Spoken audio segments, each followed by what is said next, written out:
I said my name is Josh the Grave, and I am the coordinator of digital media and marketing for Central States. And we'd like to take a moment and thank you all for spending your evening with us tonight, learning and growing. I'm excited to hear from Heidi. I remember when she was the Illinois State Teacher of the Year, and she was just very inspiring in that role. So I'm looking forward to tonight's presentation. Before we get started, I have just a few reminders. If you want to keep this conversation going and continuing your networking collaboration, we actually have two exciting announcements. First is we will be having our first ever Central States Summer Virtual Conference this year on July 29th, featuring four of our best of state presentations, as well as some words from our Regional Teacher of the Year, Sarah Sinat of South Dakota. Additionally, we hope you'll join us next year in Lansing for our 2027 conference with the theme of Gathering Voices, Connecting Worlds. Presentation proposals are currently being accepted through June 30th, so make sure to get your proposals in for e-posters, roundtables, presentations, or workshops and be part of that great conversation. And again, the theme is Gathering Voices, Connecting Worlds. If you want any more information, you can go to centralstatesconference.org, or Mahai just put the link in the chat for us. But otherwise, I'm going to turn it over to Heidi because I can't wait to see this presentation and hear from her. Again, thank you all for being here tonight. All right. Thank you, Josh. Thank you, Mae. So I'm going to hide my pictures and here we go. So, hi, everyone. My name is Heidi, and I am here, hopefully with a working computer, to talk to you today about meeting our students where we're at. Just a little about me. Josh already kindly mentioned I was Illinois Teacher of the Year a few years ago. I've been an educator for, I think I counted 31 years, on and off at college and high school level. I apparently am a Gen Xer. I learned a lot this year, and I'm going to talk to you about what it means. I'm also a pedagogical consultant for CLET. I've been working on Das Reporter Team the last few years, which is a fabulous new addition to the Reporter Team series for German. I'm also currently the first vice president for ICTFL, and I work also with ATG and Goethe Institute as a GEM. And I was the first recipient of the 2023 LCF CLET Award for Sustainable Development Education in the World Language Classroom, which is the lengthiest title, but still super proud of that. Okay, so that's who I am, and I teach German, if that didn't come across.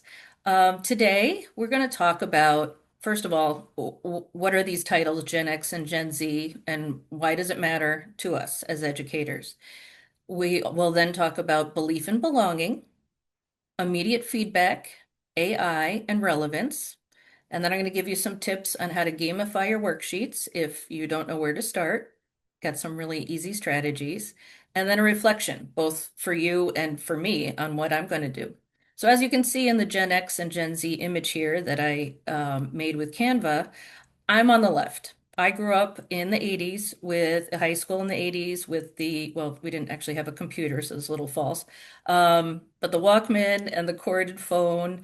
And then on the right, you have all the new apps and the kids with all their different types of earbuds and phones and whatnot. So there is a big divide, and I'm going to talk about why we got here. So basically, last August, Maya called and said, "Hey, we're running this series for Central States, and Central States is one of my favorite conferences," and said, "Would you like to give a webinar?" I said, "Sure, I'd love to."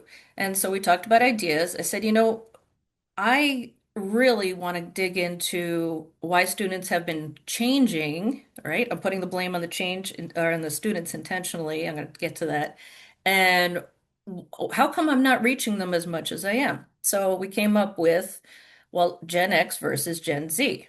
Um, so I've spent this year reading a lot of books and websites and talking to people and listening to podcasts about what actually are these generational differences, and is that something that would help me as an educator work better with my students? So if you did possibly see me at Central States, I co-presented, well, she had to bow out, but Beth Liskow and I had a session called icebreakers for introverts, because another thing that I've noticed is students are not talking as much as they used to, and they're very shy and withdrawn. So today I'm also going to talk about belief in belonging, which is the main drive behind that. So yeah, so here we go. We have some more to talk about. 2024.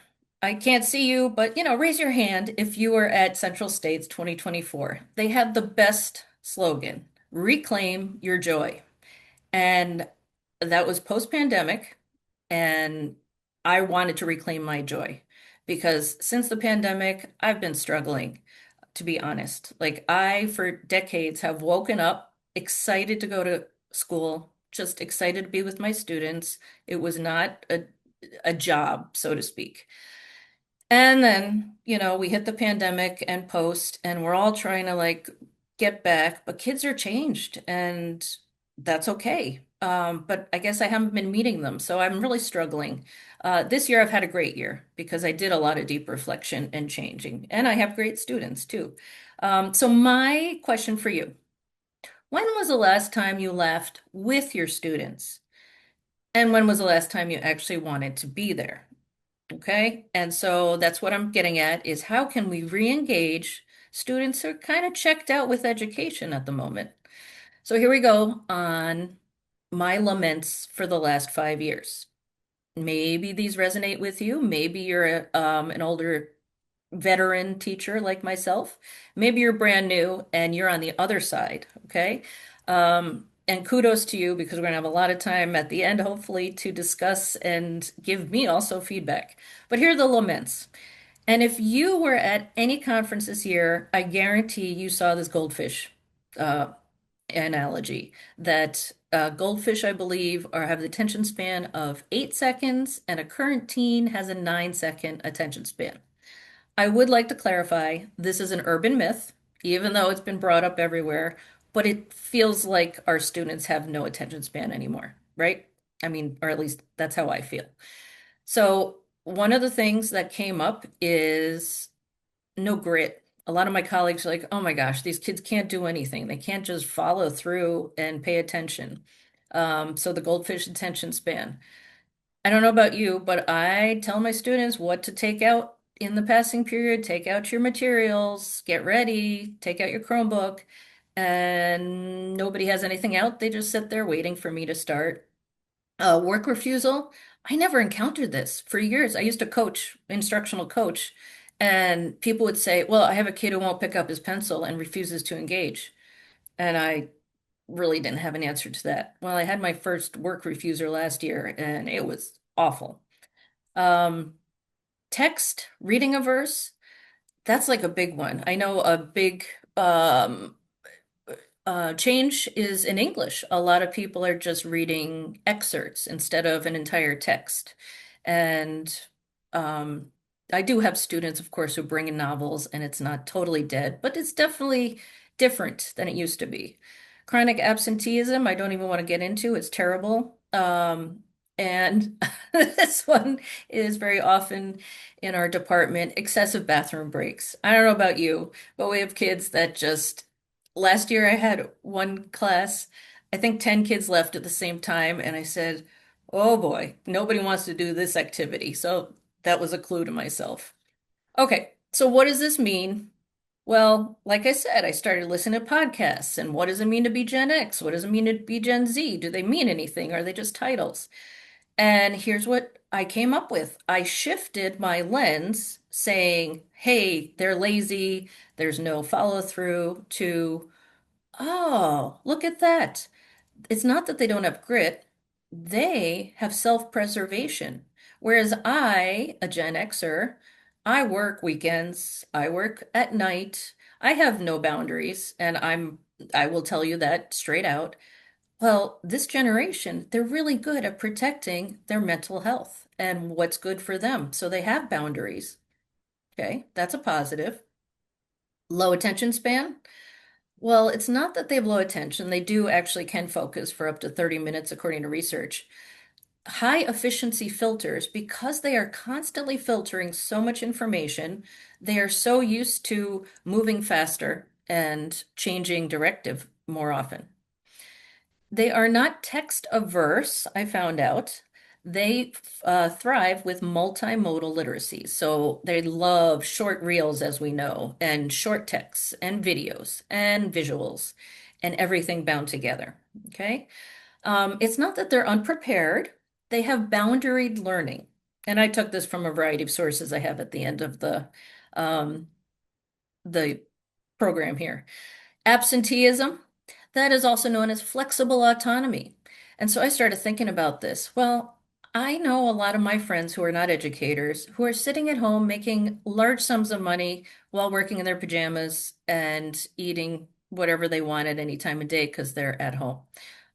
I kind of want that job in some ways, and I don't blame the kids for, being like, hey, 5 years ago, 6 years ago, we were at home on our beanbag or in our basement, and we were comfortable. So we've changed as a generation, and the students have changed, but our structures in education have not changed, right? I still have an 8 hour, 8 period day, 45 minutes, 5 minute passing period, no flexibility, and you have to be where you're told. So we're not really meeting the kids where they're at right now. Um, Work refusal. Research is telling me that what they're doing is saying, we demand authenticity. If this is a garbage assignment that I think is busy work, I'm not going to do it. So it's really made me reflect on, well, of course, I don't think I have any busy work ever. I think most of us would agree. But yeah, it's changing the lens, okay? And bathroom breaks, sensory regulation. Sure, you gotta go, but I'm a Gen Xer, so I just wait. Okay, so that's enough of the how we got here, right? So then I asked around, okay, what's my checklist for change, so to speak? What can I do to really engage with the students? Well, why am I doing things? Are the activity relevant or the unit? Not just in general, because I teach German, so I have like old literature and movies and things that are not from today.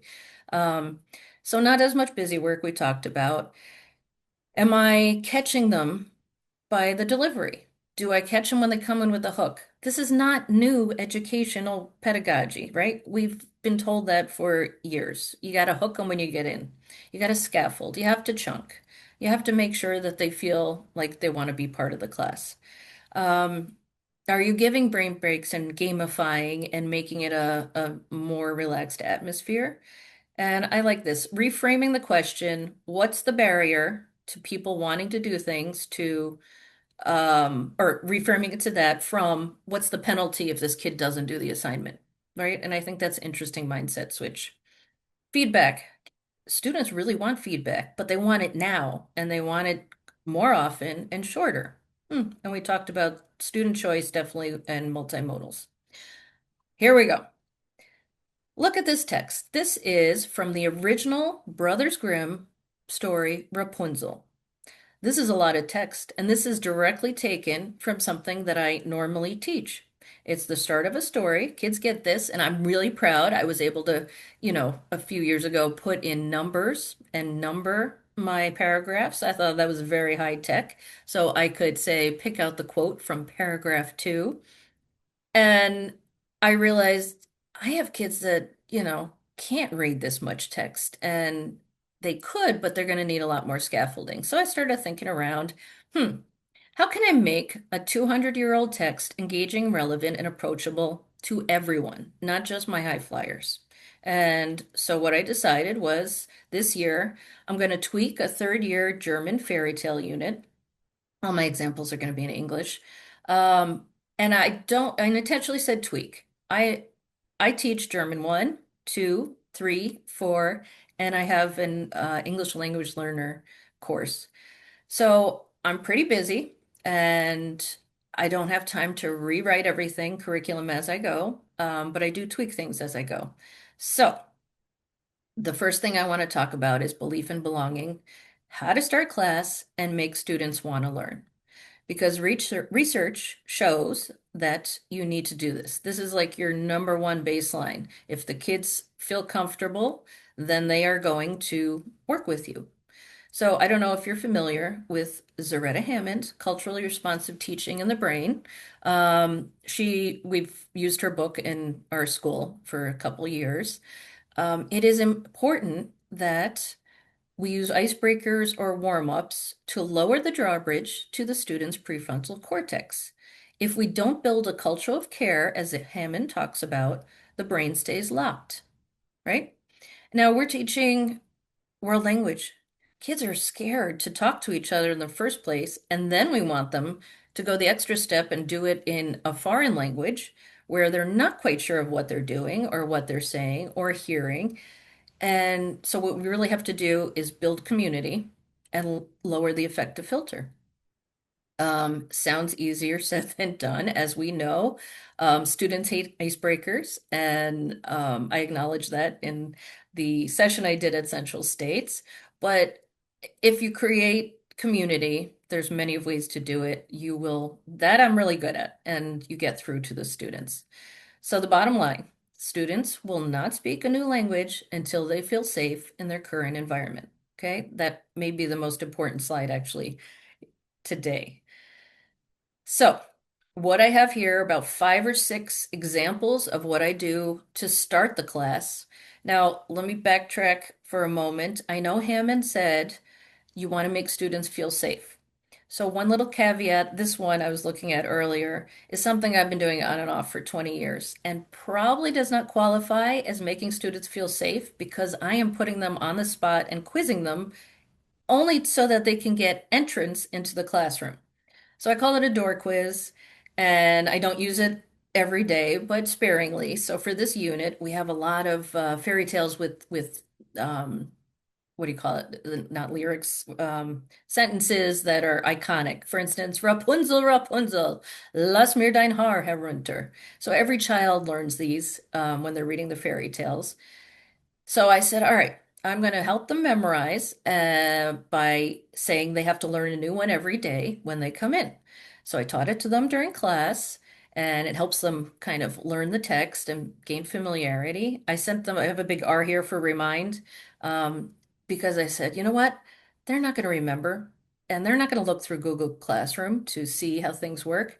So I texted them every night around 6 o'clock dinner. Okay, just I didn't say anything. I just said the password. And they were lined up in the hall and they were giggling. And if they said it wrong or couldn't remember it, they go to the back of the line and start over. And we have 5 minute passing periods, and they all were able to just quickly come in and then work on another warm up. So for example, one of my warm-ups that I tried, team sketching.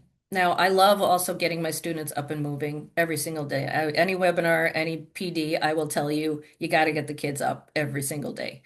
So what I did was, for instance, take, we'll say Rapunzel again, and I had short sentences, summarizing it. And so the kids stood up in a line at the board, which you can kind of see here, even though they look like they're having a lot more fun than I don't know if the students actually do in this AI image.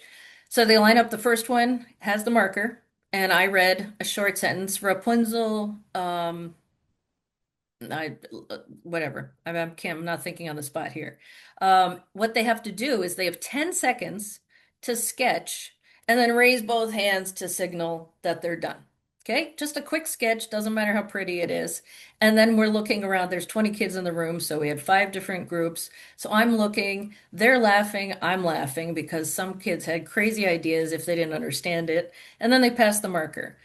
In 5 minutes, we reviewed an entire text in images, and the kids had a great time. Tarsia puzzles. These have been around for, oh, where am I gone? Sorry. These have been around for ages, so I don't know if you're familiar with them. There's a Tarsia maker right there that I use. You simply type in your vocabulary, and what it does is it makes a puzzle. And then you get little pieces that you print out. And they have, let me see, example here. So one side has I don't even know if you can see this, has a word on it. And what they do is they then match up, it's hard with my little screensaver here. They match up the puzzle. So let's say I'm at the door with them, quizzing them on their door quiz. They come in and this puzzle is set on their desk, and we work in pods. So each pair I have on the board, work on your Tarsia puzzle, and the vocabulary they have to match up the English to German or the preterite form or whatever I ask them to do. And then by that time I'm watching them, I take attendance, and then they're like, okay, we're done, Frau Lechner. Oh, fabulous. All right, now time your partner. Let's see who can do it faster. Okay. And now the whole table has to race. And now we do an all class race. In 5 minutes, you have used the same little puzzle 4 different times. Okay. And so they're reworking it, but they're having competition, which they love, and gamifying. All right, pictures. This younger generation absolutely loves visuals, and I do too. I mean, visuals you can use for so many different ways as a world language teacher. So this is not possibly the best copy, but I've got this great book called Mein erstes Märchenbuch. Oh, you can't also see that either. Sorry, folks. And what I did was I copied and put this up on the whiteboard with the beamer. And the students, so this tells a story right here of Sleeping Beauty, and it's got all the different elements in it. I don't know if you can see that. So what I do is I throw that up so the kids see it when they walk in, and I have a 1 minute timer. And of course, in German, in the target language, okay, with your partner, stand up because we want them to have an element of motion. All you have to do is alternate pertinent vocabulary that would describe this picture. Okay, so for instance, first person starts Dornenhecke. Next person, Turm. Next person, Hund. Okay, and they're just throwing out words, and this is level 3, but it's warm up, right? They just came from, who knows, earth science or a push or lunch, and their heads are not quite in the German game, so we got to get them going. And then 1 minute is up. Okay, next minute, you're going to alternate listing verbs in the preterite, which is our new verb form that we're learning for fairy tales. And again, 1 minute timer. Okay, now you're going to narrate the story that we read yesterday in your own words and help each other. So one person and then the other alternate. And you can extend that timer as much as you want. But again, in 5 minutes, well, in this one case, 3, you are really reviewing the entire day and getting them feeling comfortable and low stakes, right? Okay. Fairy tale shuffle. I don't know what else to call it. Um, you probably did this if you're a veteran teacher too, with songs before we had real computer activities. You would cut up the lyrics of a song, and I still do that, even though it's time consuming. And the kids have a piece of paper and they have to listen to the song and shuffle the lyrics. And that's all this is. So what I did was I used AI to simplify the text to the point where it's still using the preterite form and it's using the vocabulary, but it's short, easy sentences for the students to initially engage with the text. And I inserted emojis. Who knew? In 5 seconds, you can do that today, and you don't have to cut and paste them. It just magically happens with AI. So I have this, for instance, sample text on the right, and then I cut them up, and the students have it on their desks, and they're working to each other, and they're discussing. Well, here's a little added bonus. Add some Disney movie elements to cause confusion. Because you do have the high flyers, and then you have the kids that are just figuring out what the words mean, right? We have that in all our classes, different levels.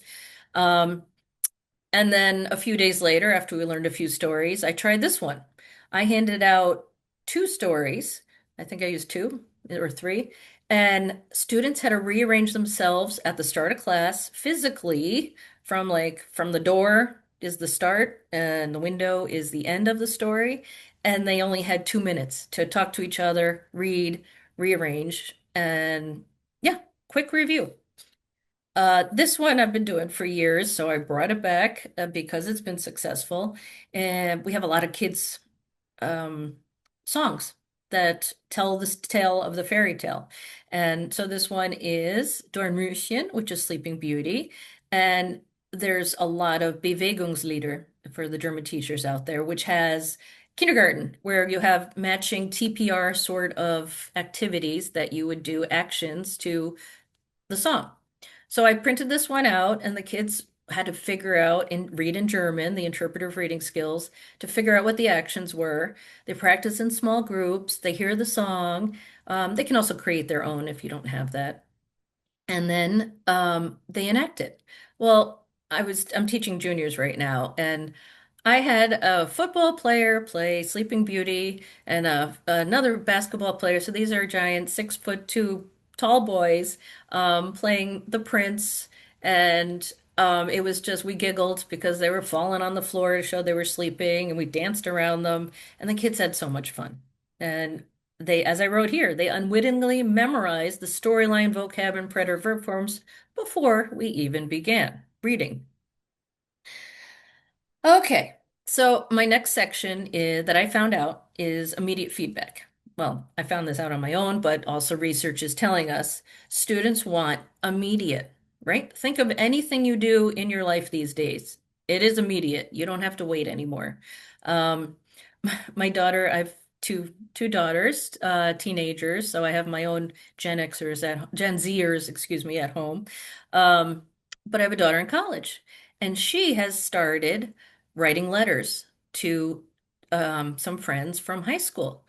And as we know, it takes a while to get there in the post. And so the conundrum is, I can text this girl, and I do, so I know what's going on.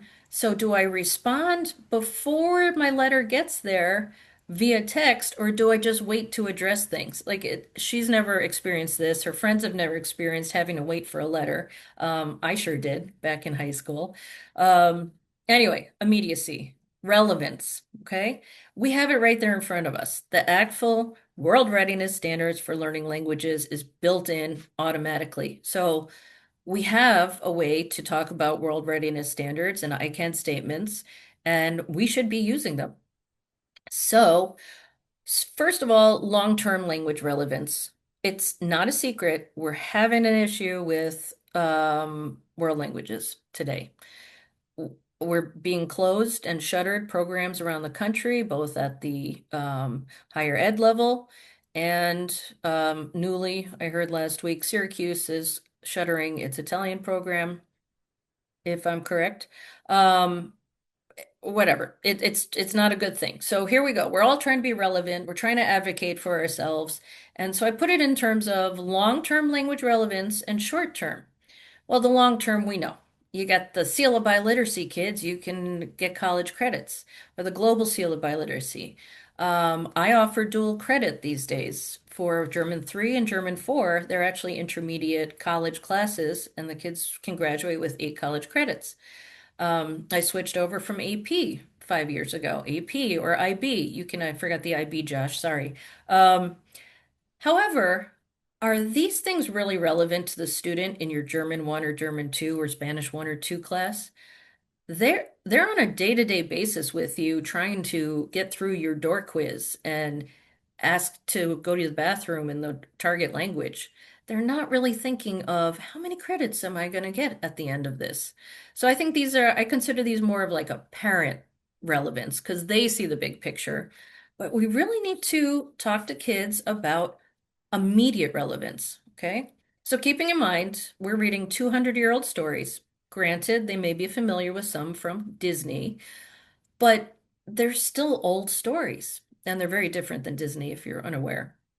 So I brought in memes. I've always used songs, but more so now. History, bits and pieces are very relevant and intriguing. For instance, did you know that Jacob Grimm, one of the Grimm brothers, he was on a mission to make all German nouns lowercase. So if you don't know, German nouns, as you see in the meme over here, are capitalized, and it throws our students. So yeah, so they love that because they're never capitalizing their nouns, and they're like, Jacob Grimm, we're gonna make a movement for lowercase nouns. Um, okay, another thing I did, retelling in use language. Well, there's a meme up here on top that says, Sollte Rapunzel jemals für die heutige Jugend umgeschrieben werden, dann hört es sich so an. In other words, if someone rewrote Rapunzel for the young people, they would say, Hey, Rapunzel, throw down your hair. Ah, old timer, those are extensions. Go take the stairs. Okay. Tongue in cheek. Well, I tried this with my students. That was a closing activity. I said, all right, how would you use your youth language, which I frankly don't understand much of, and pretend you're one of the characters posting what happened to you? Well, I think they had the most laughter of doing this. It was just a closer. They worked in groups, and then at the end they read them all out. My takeaway from that was that apparently low key has an opposite word, high key, which I still don't know what it means. But they were having fun and they embraced it and they asked for more. They asked if we were going to do more Gen Z activities after that. So they really liked it. The cultural comparison, if you look on the bottom left, there is no actual kiss involved in the first spell. The prince, it just says in 100 years the spell will be over in the original. And so the kids really did close reading and they're like, oh, he just wanted to kiss her because she was pretty. Well, that came up with conversation. So I have that meme in there. And my favorite, if you don't understand German, auf einer Skala von eins bis müde bin ich heute Dornröschen. On a scale of 1 to tired, I am Sleeping Beauty today. And I think that says a lot about our end of year. Okay, cultural comparisons. That is so embedded in all of our work. Well, it still is true because it makes it really relevant to the students who grew up with Tangled. They actually said, are we going to watch Tangled? Well, no, you'll watch a trailer and an excerpt and you're going to compare it to the original. But yeah, they just love, and again, it brings in that multimodality. They want to watch videos and memes and pictures. One assessment I've done for the last few years is there's 211 Grimm tales in total. So I have them find one and update it and Disneyfy it, as I call it, which is a fun task because that allows them to look at how things have changed by Disney and then they create their own. Okay, our next topic. Immediate AI feedback combined with real world relevance. And the conversation around AI, I feel, has changed. Immediately 2 years ago when it came out, I embraced it because I wanted to see what was going on, and that's who I am. But it's no longer why should we use AI, but it's how, right? It is a part of our lives. Um, and I have experienced some powerful changes this year. So I have three things on there, Snorkel, Gemini, and Speakology. And these all give immediate feedback. I've been working closely with Speakology all year for my German students, and if you've never used it, students can speak, they can record, they can have a conversation with an avatar, they can type an essay. There's multiple modalities that they can express themselves in. I create the prompts, I can talk, I can adjust how long things are and the kids do their assignment and then they submit it, and AI within seconds gives them a grade according to their level. So if I'd say it should be an intermediate high, then they're adjusted to that. And then it gives feedback. Well, in order to improve, you can do these 6 bullet points.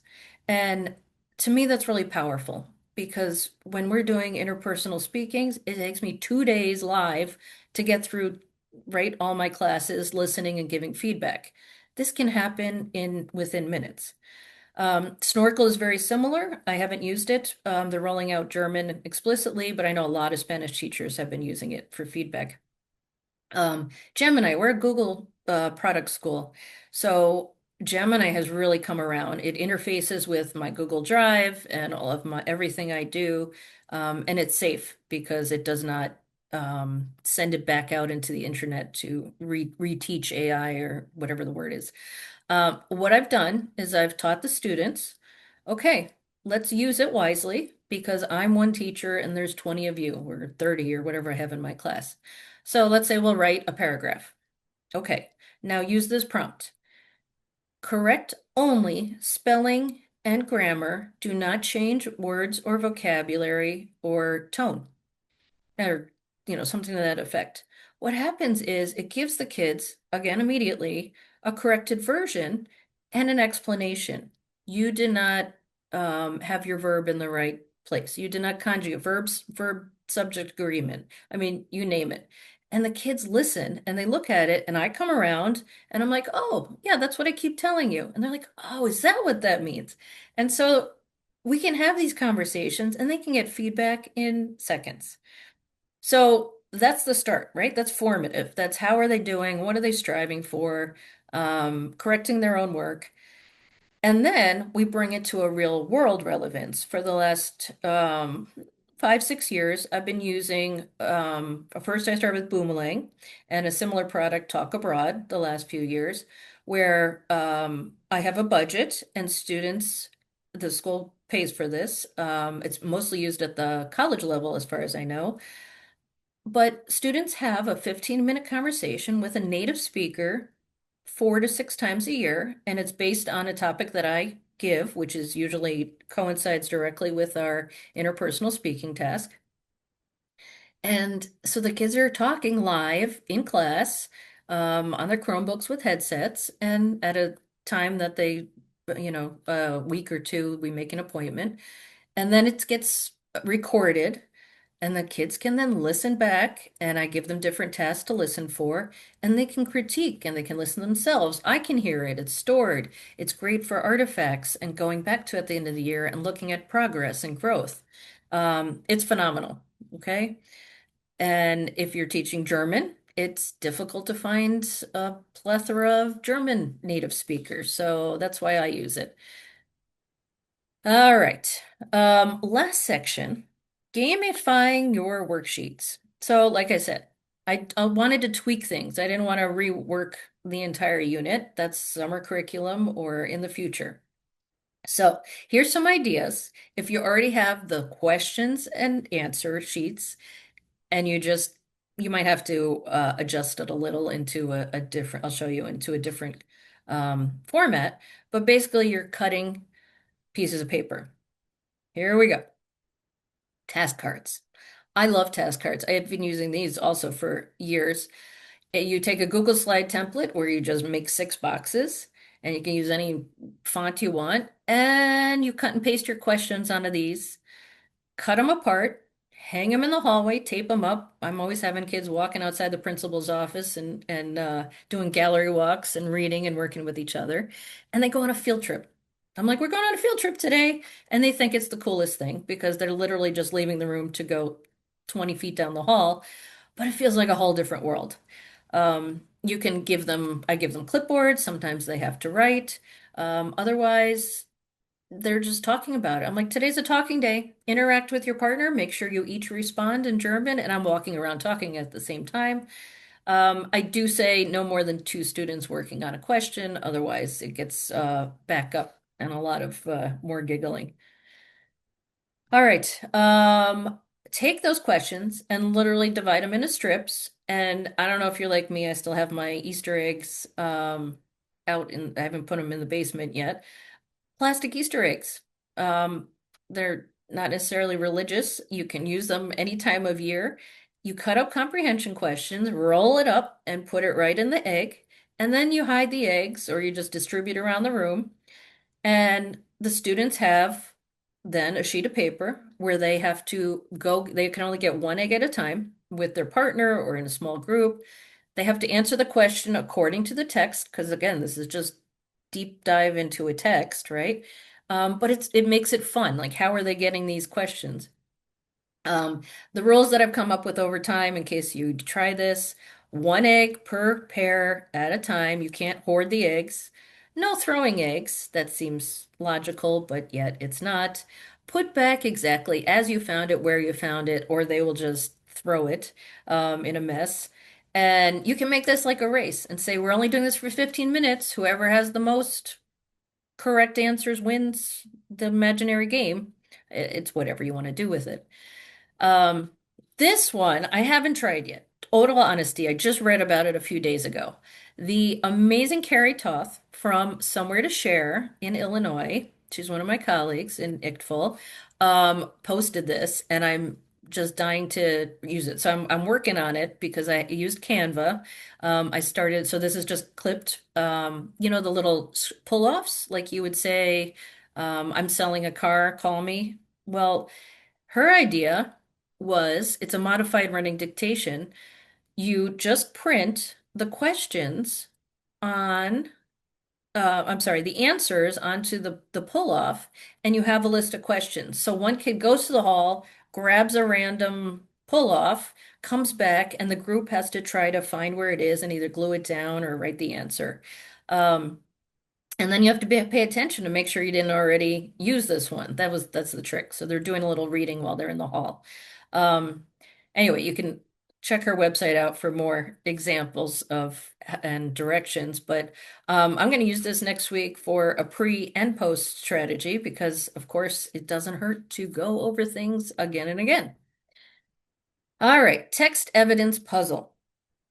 I'm always having students highlight the text evidence, right? Or, oh, very exciting. Go on the board and you can highlight on the board, the whiteboard from the overhead in different colors. That's very exciting.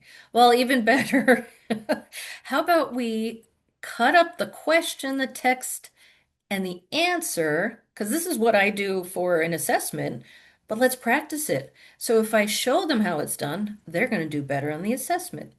So cut them up. This is looks like a puzzle, but mine are just simply boxes of text. And then the kids have to match the set while working with the text, and it's a learning skill, right? Um, a level up because we always want to make it a little more intriguing. Include distractor quotes that don't actually answer the questions, and that gets the kids working. Okay. And 12-second game. This I've been using this for a long time, and I don't remember if the 7-second game is the original one or the 12-second game. I don't know. It's probably on your phone somewhere. But I play this for all different topics, but the longer ones I do for 12-second when they're more complicated. So I have a slideshow, maybe 30 different slides, and this is towards the end of the unit when we're done with fairy tales. So I have things such as you have 12 seconds to list 6 fairy tale titles in the original. You have 12 seconds to come up with the two famous lines from Frau Holle or Sleeping Beauty or Cinderella. How do you start and end a fairy tale? These are the things I'm translating in little boxes. So usually I just put it up on the screen and you play a traditional game where you turn to your partner and you get the first slide and your partner gets the second, back and forth. Well, you can also just print this, cut up one copy, and then all of a sudden you're playing quiz, quiz, trade with your entire class. You can cut it up and hang it in the hall, and kids have to walk around and record, like I said, on a gallery walk.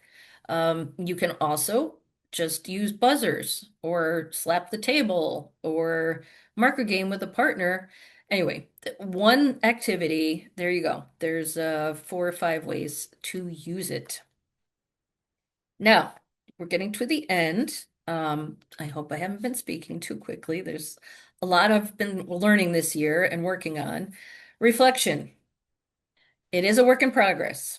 Both me and them, we're all humans, and that's part of who we are. So, my reflection, and I did go over this with my students, by the way.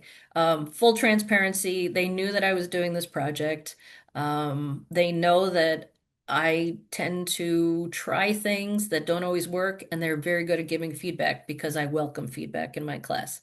We do have, like I said, a very positive atmosphere and a level of community where they feel comfortable sharing.